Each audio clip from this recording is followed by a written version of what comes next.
la quatrième candidate, Amy Ouellette. Bonsoir, je viens vous présenter Amy Ouellette. Amy va vous présenter son projet qui porte sur l'analyse des alternatives au lait de vache traditionnel. Elle a 19 ans, elle se dirige vers des études en chiropratique. On se croise les doigts pour une réponse positive. Je pense que si Amy pouvait amener un professeur avec elle à l'université dans ses bagages, ce serait Isabelle Bouchard, la coordonnatrice de programme. Amy m'a dit avoir beaucoup apprécié les conversations qu'elle a eues et la qualité de l'encadrement qu'elle a reçu de sa part. Calez-vous dans votre siège. Amy s'en vient tout de suite. Je vais d'abord commencer en vous transportant à votre café favori. Imaginez-vous arriver au comptoir puis commander votre latte glacé habituel.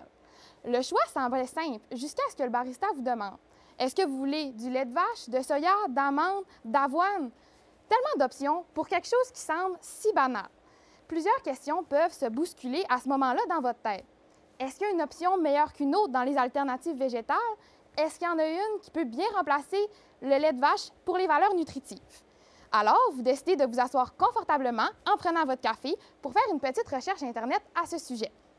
Vous trouvez d'abord que les boissons d'avoine, par exemple, peuvent permettre de réduire les gaz à effet de serre ainsi que la quantité d'eau et d'espace utilisée.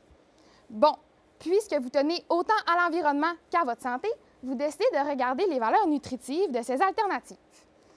Alors, vous trouvez d'abord que les boissons de soya, par exemple, peuvent permettre d'avoir une grande quantité de protéines et que d'autres, comme l'avoine et l'amande, ont des vitamines et minéraux qui ont été ajoutés en additifs alimentaires comme la vitamine A, D, le calcium et la B12. Dans ce cas, les vitamines et minéraux en additifs alimentaires, c'est un peu comme des pépites de chocolat dans un pain aux bananes.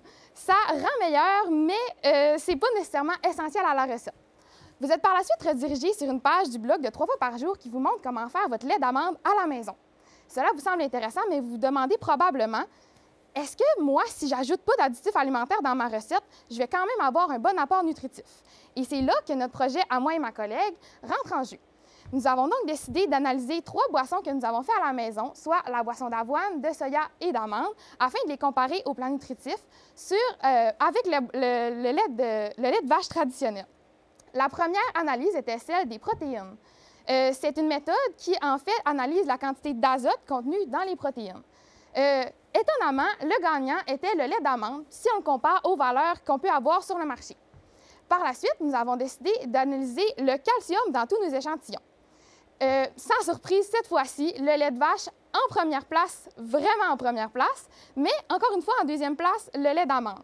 Donc, avec les 2 analyses qu'on a pu effectuer, on peut dire que le lait d'amande fait maison est celui qui a le plus d'éléments nutritifs qu'on a réussi à analyser avec le temps qu'on avait.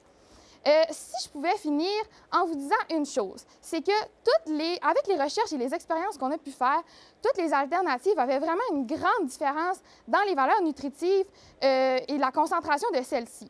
Alors, si vous aviez à me demander quelle est la meilleure option pour moi, eh bien, je ne pourrais vraiment pas vous répondre parce que, dans le fond, c'est à vous de l'évaluer selon vos besoins personnels.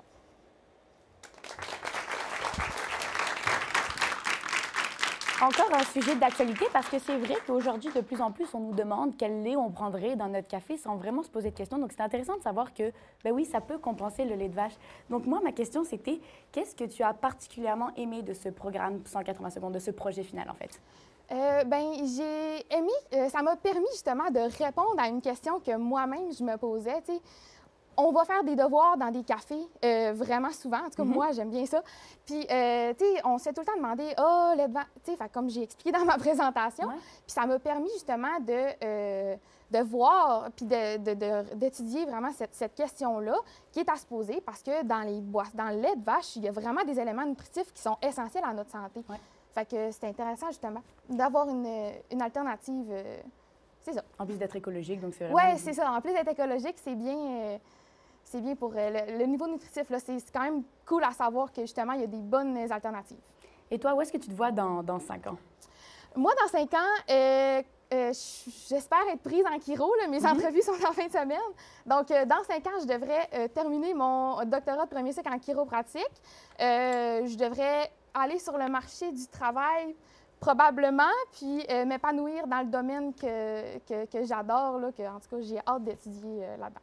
Ben, nous aussi, on te le souhaite, donc bon succès pour l'avenir. Merci.